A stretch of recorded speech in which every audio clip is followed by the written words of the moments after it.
Have you ever gone through that devastating experience of understanding something fundamental about reality, something so profound and disturbing that it forever changed how you see the world, and then discovered there's no way to unknow what you now know? Perhaps it happened during a casual conversation when someone mentioned a historical fact that shattered a belief you'd carried since childhood. Or maybe it occurred while you were reading a book, watching a documentary, or even reflecting alone in a moment of silence. Suddenly, the pieces fell together in a way they could never be undone, and you found yourself facing a truth you would have preferred not to know. It's as if an invisible veil covering your eyes had been removed, revealing an aspect of human existence that was always there, but which you had successfully ignored until that precise moment. The sensation is simultaneously one of liberation and imprisonment. Liberation because you finally see clearly. Imprisonment because you can no longer return to the comfort of your previous ignorance. This is one of the most universally human experiences and, paradoxically, one of the loneliest. Millions of people go through this transformation every day, but each carries the weight of this revelation in almost complete isolation, as if they were the only one cursed with such clarity. What makes this experience even more anguishing is the gradual realization that most people around you continue living as if this truth doesn't exist. They follow their routines, maintain their convictions, participate in the same social rituals and superficial conversations, while you carry the knowledge of something that fundamentally alters the meaning of all of this. It's like watching a theater performance, knowing that all the actors have forgotten their acting. You see the strings that move the marionettes, but you can't simply stand up from the audience and reveal the trick to everyone because you know the revelation wouldn't be well received. In fact, you've discovered that trying to share these perceptions usually results in social isolation, misunderstanding, or even hostility. People have deep emotional investments in maintaining certain illusions, and those who dare to question them often become targets of unconscious resentment. Thus, you learn to navigate two worlds simultaneously. The world of shared appearances, where you need to function socially, and the world of deeper understanding, where your true experience of reality resides. Throughout human history, thinkers, philosophers, scientists, and artists have described this same existential condition with different words, but always capturing the essence of this particular pain. Plato spoke of the cave and the difficulty of returning to tell others about sunlight. Buddha described the suffering inherent in conscious existence. Nietzsche wrote about the burden of carrying truths that few are prepared to bear. Each of them, in their own way, touched on this fundamental wound. Once you see, you can no longer stop seeing. Once you understand the mechanisms behind the grand narratives that govern human life, you can no longer participate in them with the same previous innocence. This doesn't necessarily mean you become cynical or bitter, although these are real risks.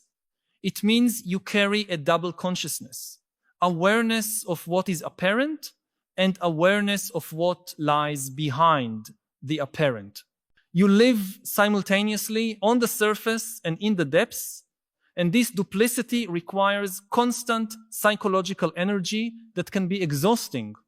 It's like being an anthropologist of your own culture, observing from within and without at the same time, never completely immersed in immediate experience, because you're always conscious of the larger patterns that govern it. In our current era, this condition has become even more complex and widespread. Modern technology has created powerful tools for revealing truths that previously remained hidden in the shadows of academic specialization or esoteric knowledge. The internet has democratized access to information that was historically available only to small circles of initiates. Anyone with sufficient curiosity can now investigate the origins of institutions that govern their life, question the historical narratives they learned in school, discover how the economic and political systems that shape their daily experience really function. They can explore different philosophical and religious traditions, compare cosmogonies, study neuroscience and psychology to understand the mechanisms of their own mind. This democratization of knowledge has profound and not entirely predictable consequences. On one hand, it empowers individuals and allows for more sophisticated understanding of reality. On the other hand, it creates a generation of people who carry the weight of insights that their social structures weren't designed to accommodate. The result is a peculiarly modern form of alienation. Not Marx's alienation of the worker, which was unconscious of its condition, but the conscious alienation of those who clearly see how mechanisms of control, manipulation, and collective illusion function, but must continue participating in them to survive. This conscious alienation manifests in various ways in daily life. You might be in a work meeting listening to discussions about productivity and goals, while part of your mind observes the power games in operation, the underlying psychological dynamics, the way certain words are used to create compliance without questioning. You might be watching the news and perceiving not just what's being reported, but how it's being reported, which perspectives are being privileged, what questions aren't being asked, how certain narratives are constructed to produce specific emotional reactions.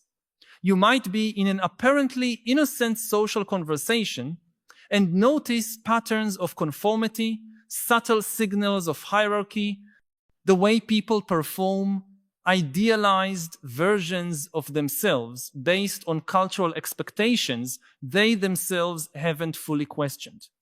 This constant perception of meta-patterns creates a sense of distance that can be profoundly lonely. You're present, but also observing your own presence.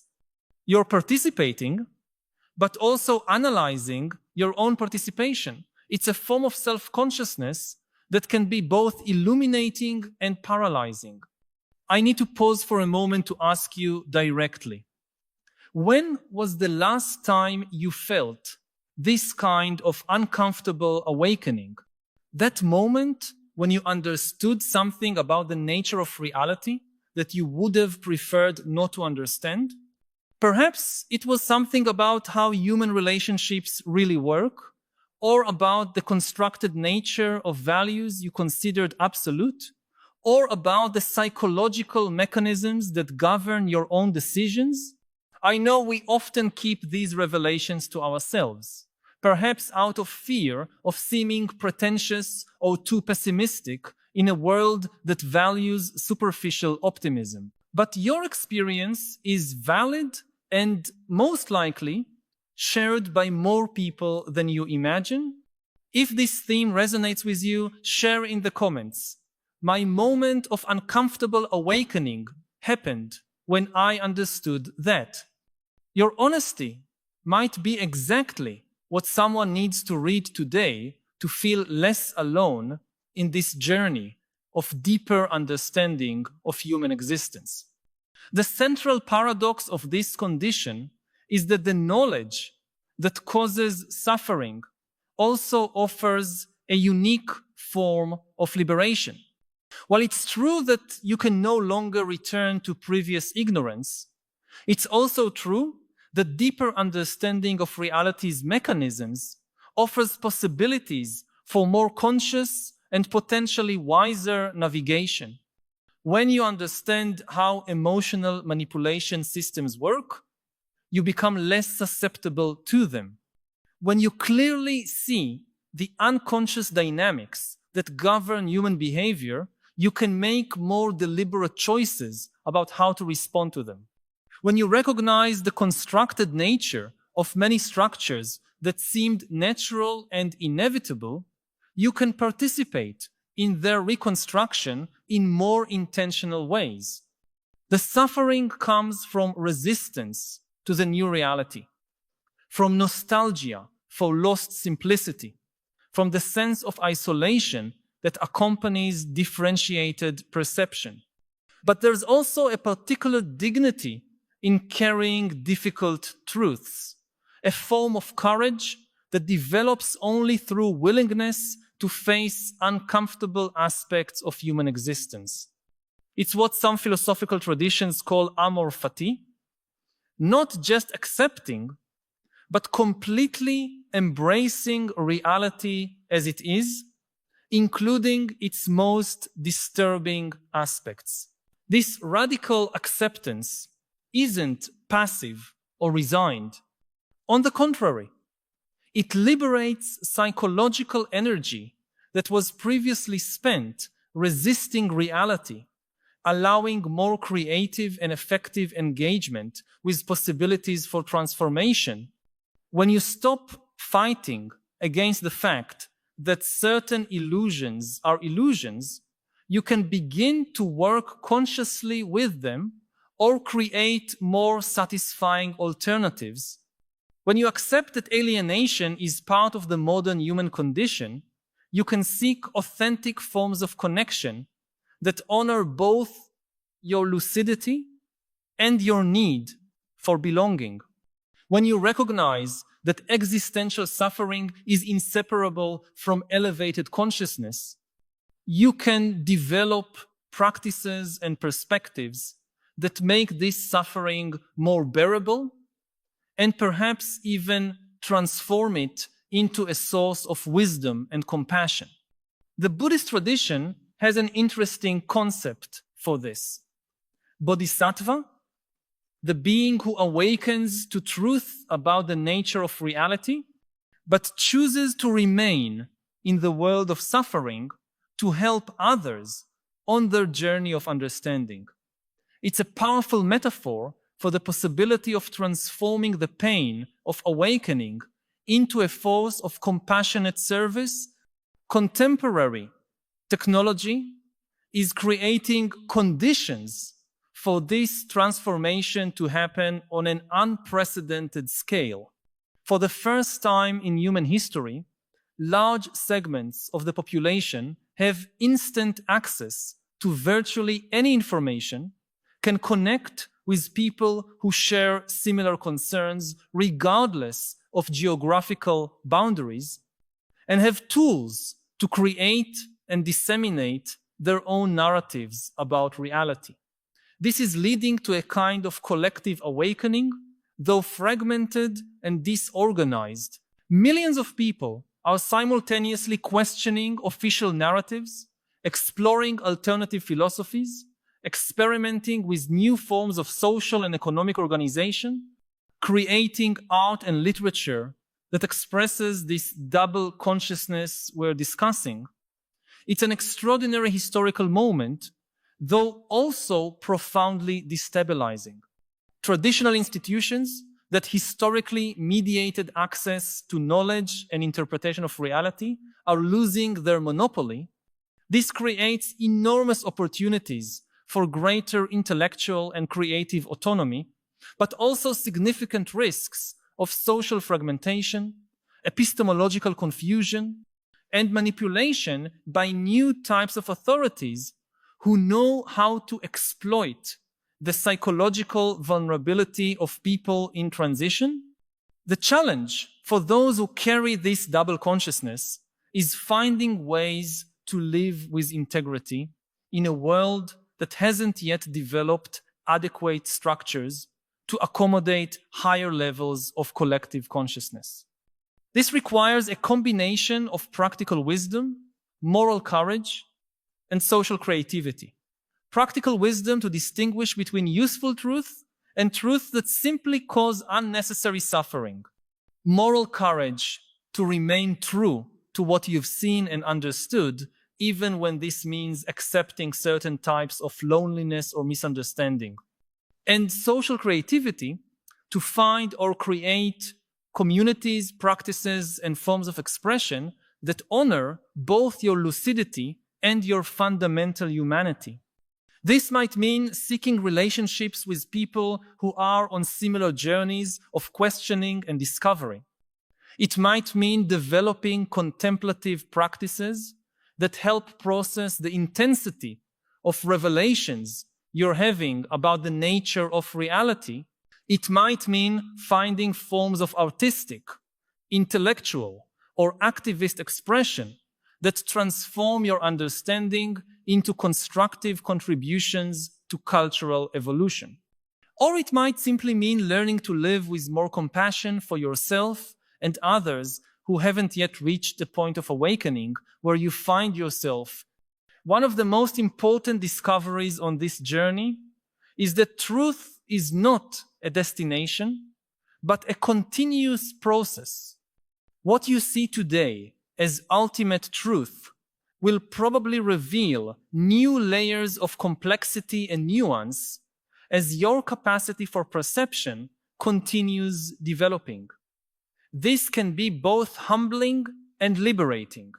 Humbling because you realize that your current understanding, no matter how profound it seems, is still limited and partial. Liberating because you free yourself from the pressure of having to defend a fixed worldview and can embrace continuous openness to new ways of seeing and understanding. This dynamic perspective on truth also alleviates some of the loneliness that accompanies initial awakening. You begin to see that it's not a matter of being right while others are wrong, but of being at different stages of a process that is inherently human. The continuous search for deeper understanding of reality and our place in it. This can cultivate a special form of compassion. Compassion for those who haven't yet seen what you've seen. Compassion for yourself when struggling with the implications of what you've seen. And compassion for the general human condition, which seems to involve inevitable cycles of illusion, awakening, suffering, and potential transformation. This compassion isn't condescending or superiority-driven. It's based on recognition that awakening to difficult truths is often painful and that not everyone is at a moment in life when they can deal with certain types of revelation. There's timing to these things.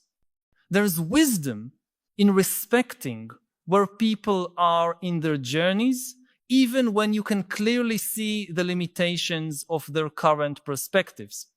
This doesn't mean you should always remain silent about what you've understood, but it means you can learn to share your insights in ways that honor others' dignity and autonomy, rather than trying to force revelations they may not be prepared to receive.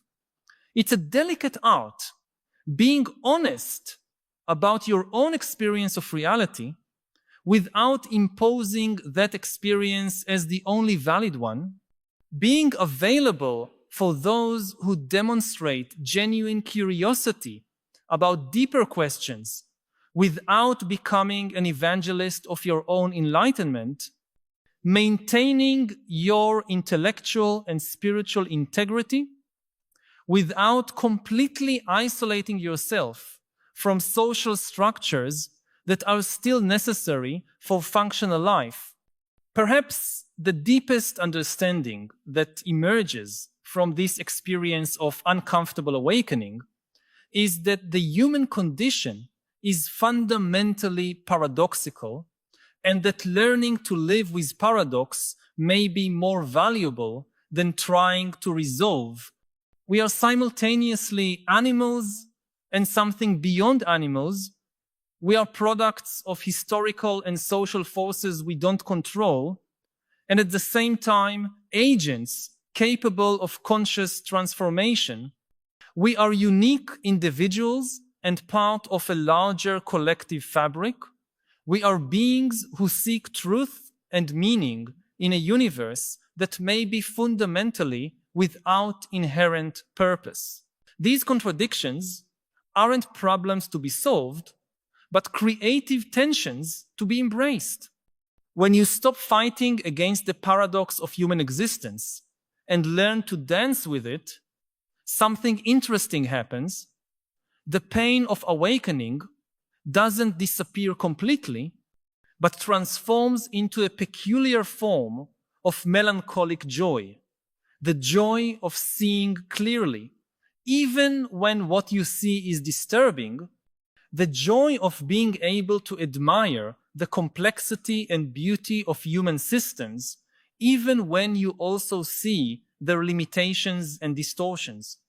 The joy of consciously participating in the great experiment that is human civilization, even knowing that much of it is improvisation based on questionable assumptions. This melancholic joy can become a source of profound appreciation for human experience in all its contradictoriness.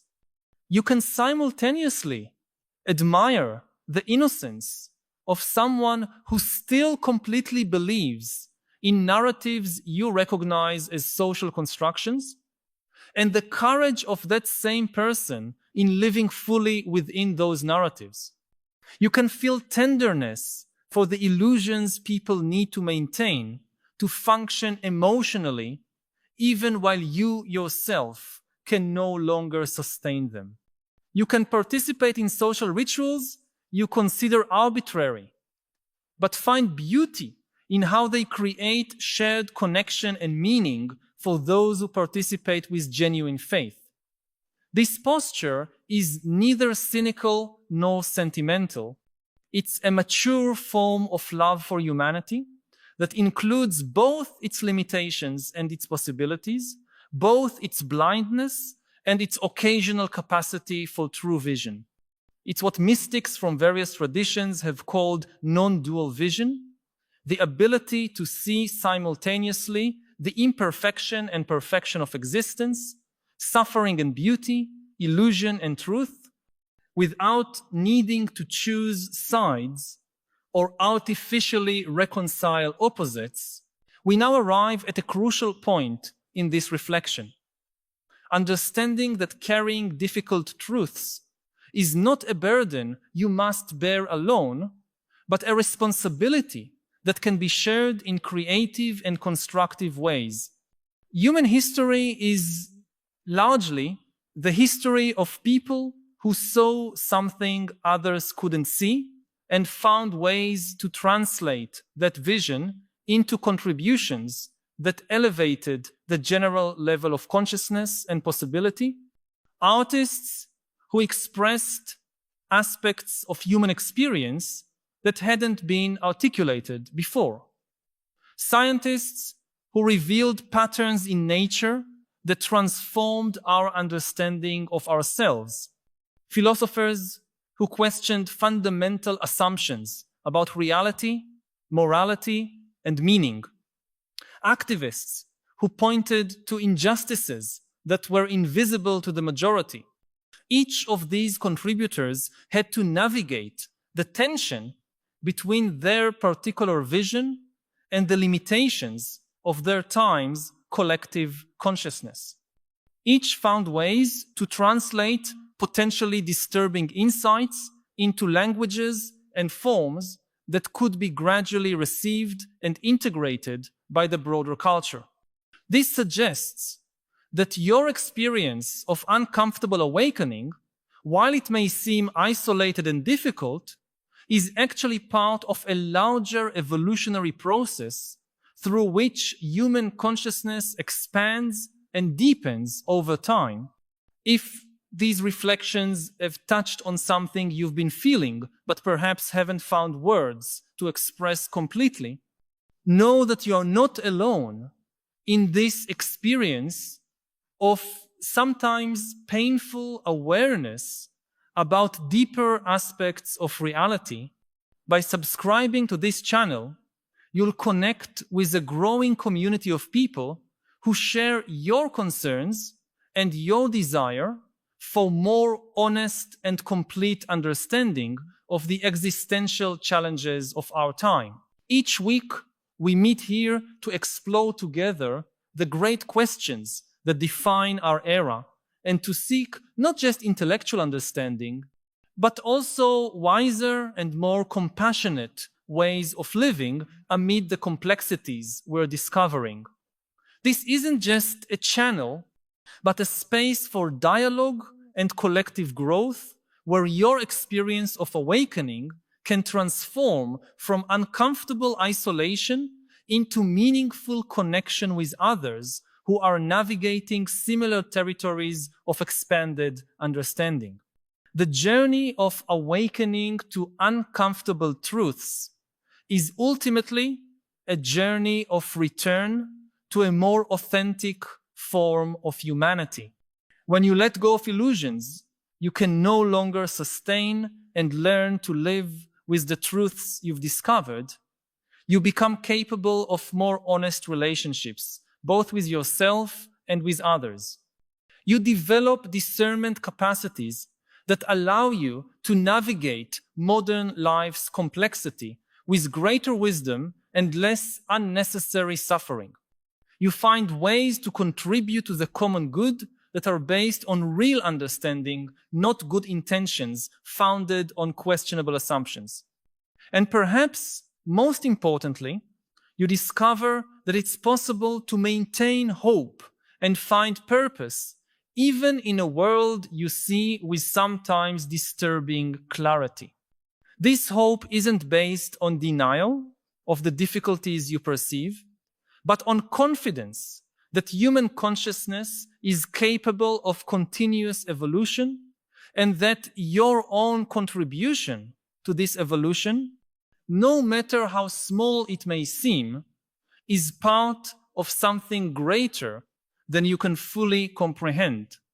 Uncomfortable awakening, seen from this perspective, is not the end of innocence, but the beginning of a more mature and responsible way of participating in the great adventure of conscious human existence.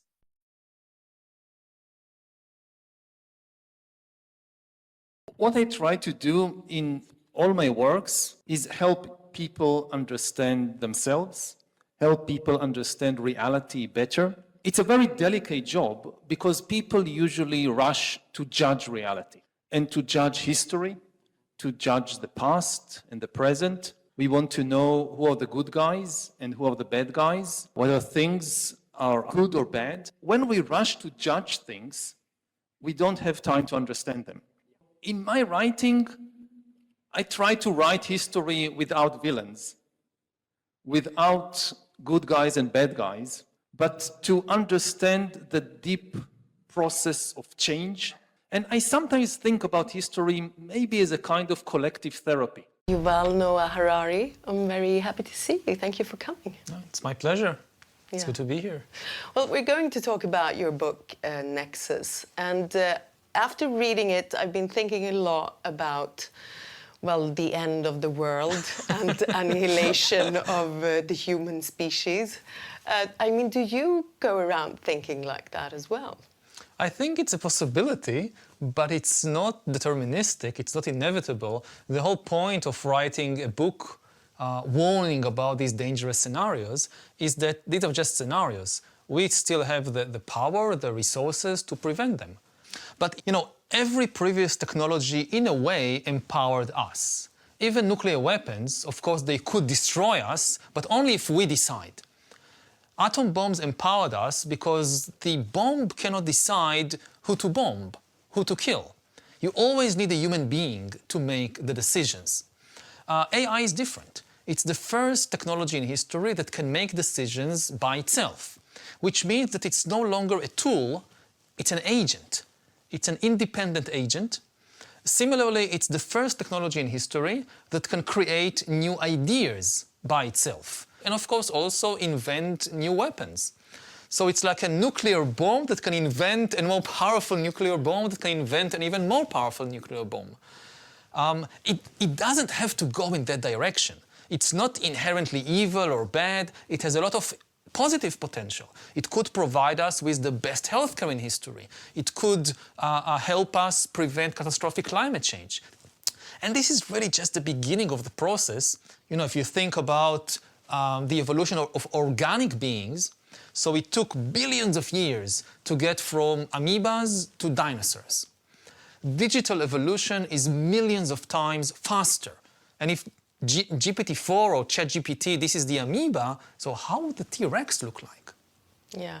Well, I mean, you're right that it won't be what we imagine, that it won't be like in Matrix or Terminator, where artificial intelligence will roam the streets and kill people. No. But so what will it look like? I mean, what are the potential dangerous outcome? It's not like there is one big computer somewhere that is trying to take over the world. AIs, we need to think about them as millions, potentially billions, of new non-human agents that fill more and more positions in more and more systems, bureaucracies, corporations, armies, governments. Again, making decisions about the world and about our life. And we, in the process, not just losing our power, but losing the ability to understand the world. Because increasingly we don't understand how these things make decisions.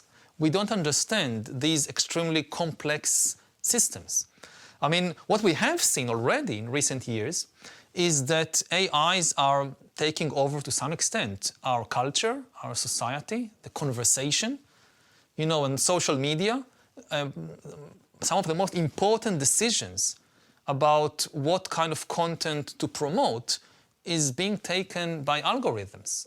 And the AIs decide to promote hate speech and fake news and conspiracy theory because they were given the task of increasing user engagement. This is like the holy grail of social media companies, is increase user engagement.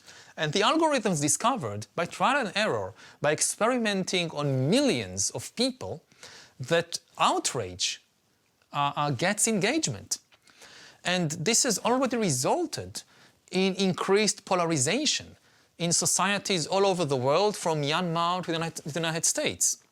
And again, this is just the beginning, because so far these algorithms were promoting content created by human beings. Somebody needed, a human being had to invent the conspiracy theory that then the algorithm promoted. Now, with the new generation of AIs, they can create the content by themselves. Well, do you also think, I mean, in Nexus you draw from history to predict or paint a picture of what might happen if we don't regulate AI now or soon. And I mean, you're right about the other technical revolutions, like the printing press and the industrial revolutions. What do you think is the most important lesson that we can learn from history to use today? I mean, there are two lessons. First of all, that if you create a completely free market of information, truth will not prevail. Truth is more complicated, more costly, more painful than fictions and lies and mythologies. You know, even as a journalist, you want to just invent some fictional story, that's very easy. you want to write the truth, you have to invest a lot of time and energy and effort.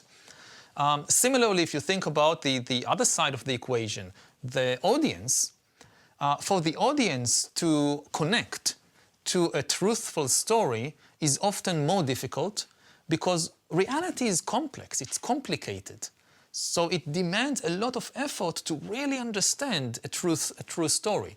Whereas a fictional story, you can make it as simple as possible. So if you want the truth to win, you have to tilt the balance, you have to invest something. The other lesson that we learned from previous big technological revolutions is that humans are extremely adaptable, but the process of adaptation is costly and dangerous. When humans began to develop industrial technology, nobody knew how to build a good industrial society. So there were various experiments. Imperialism was a huge experiment in building industrial societies. There were lots of people in the 19th and early 20th century who thought an industrial society, it has to be an empire because you need to control the source of raw material and you need to control the markets. So we have to build an empire. And this type of thinking, you know, it spread. Britain and France and Japan and Russia and the United States, they all went about building empires. And with terrible consequences for hundreds of millions of people until people realized, no, you can build an industrial society which isn't an empire. And similarly, you had other people who said the only way to build a really efficient industrial society is communism. And you had this huge experiment with communism in the Soviet Union and other places, which again, was extremely costly. And the same with fascism. Fascism was also a huge experiment, failed experiment, in how to build an industrial society. So you can say, okay, after all these experiments, after imperialism and communism and fascism and the two world wars, we finally got it right. And we can argue about it, but let's say that we got it right. If we have to go again through this process, this time with AI and bioengineering, we don't know how to build these kind of AI-based societies, so we have to go through another cycle of failed experiments, more imperialism and totalitarianism and world war, and in the end, we'll get it right. This is very bad news. So the historical lesson is, don't just think about the end result. But do you also think that we can learn from literature? I mean, haven't we been warned by Mary Shelley, Philip K. Dick, William Gibson, Isaac Asimov? We have been warned, and it's very important, it's very good that we have been warned. I think the most important literary genre of our era is science fiction, because it attempts it engages with all these possibilities and attempts to warn us about the dangers and to speculate about how to build better societies. But for this to be successful, I think that science fiction needs to really dig deep into how technology changes in a fundamental way relations between human beings. Because you have a lot of science fiction which is just, you know, like taking a very old story and reenacting it with robots. So you can do like Romeo and Juliet with robots, or in space with laser guns and spaceships, and it is still Romeo and Juliet. I mean, it doesn't tell you anything new about how humans relate to each other. But you also write that we need more fiction about bureaucracy. Yeah, this is, I think, the biggest lacuna in art, is that art is not very good in explaining bureaucracy. We have Kafka. We have Kafka, we have Catch-22. It's not completely missing. But if you look, say, at the big it's blockbusters. Not the bestsellers, no. Yes, it's not the bestsellers, it's not the blockbusters. And this is a problem because our life is managed mainly by bureaucratic systems. But then when we open the television and we watch a TV series about politics, it's likely to ignore the bureaucracy and instead to tell us a medieval or even Stone Age story about dynastic politics. The focus is on a family or a couple of families and the kind of basic biological dramas that characterize competition within or between families. So you have something like Succession, with the kids competing for the attention of the father. This is a very important story, which was crafted by evolution already millions of years before there were humans. This is, this is chimpanzee stuff. They know it also. And it's not a good guide for how politics in the 21st century actually happens. Because if we don't have these kinds of stories, then people don't understand the world. They easily fall victim to conspiracy theories about, the deep state and all these, cabals that control the world. But in fact, it's bureaucracy. It's not conspiracy. And it also makes it more difficult for us to change the system. You feel helpless. Evolution kind of prepared us for death by a tiger, not for death by a document. No. And today, a lot more people are dying because of documents than because of tigers. Yeah. So, are you positive, are you optimistic, or are you pessimistic for our future? I know it's a hard question to answer. I try to be a realist. I mean, basically optimism is like saying, oh, everything will be okay. And pessimism, no, we are all doomed. Both these positions, they make us abdicate responsibility. Because if in the end everything will be okay, why bother? You don't need to take action. And it's the same if we are doomed, so why waste whatever little time we have on taking action? Realism is understanding that we have, as human beings, as a human species, we still have the resources, the technology, the wisdom to deal with major challenges, whether it's climate change or whether it's the rise of AI. Again, for instance, when I think about climate change, one of the things that people should realize is what is the cost of preventing catastrophic climate change? What size of a check do you need to write if you want to solve this? How much money? And nobody knows for sure, but the best estimates we have, something like 2%, 3%, maybe 5% of global GDP. Now, this is a lot, but it's completely doable. If I told you it's 50%, then forget it. We are not going to do it. It's not like if you're a dinosaur 65 million years ago, when the asteroid comes, then don't bother. I mean, there is nothing you can do about it. But we are not like the dinosaurs. To shift even 5% of our resources from one aim, one field to another, this is what politicians do all the time. Well, Professor Harari, it was a pleasure talking to you. Thank you so much. Thank you. When comparing AI, say, to the threat of nuclear war has no upside. It has no supporters. It's a huge, huge threat, especially in today's world, when we see that countries like Russia are just completely disregarding the biggest taboos of the international system. Since 1945, the biggest taboo of the international system was that a strong country cannot just invade and try to conquer and destroy a weaker country. And now this is broken. So the danger is huge, but at least everybody understands the danger. There are no winners in a nuclear war. With AI, it's a much more complicated challenge. There is a huge positive potential, and people find it very difficult to understand what the threats are. Ever since the bombing of Hiroshima and Nagasaki, it was at least clear to humans what is the danger of nuclear technology. You don't need long explanations. With AI, it's difficult to grasp the danger because it's really an alien threat.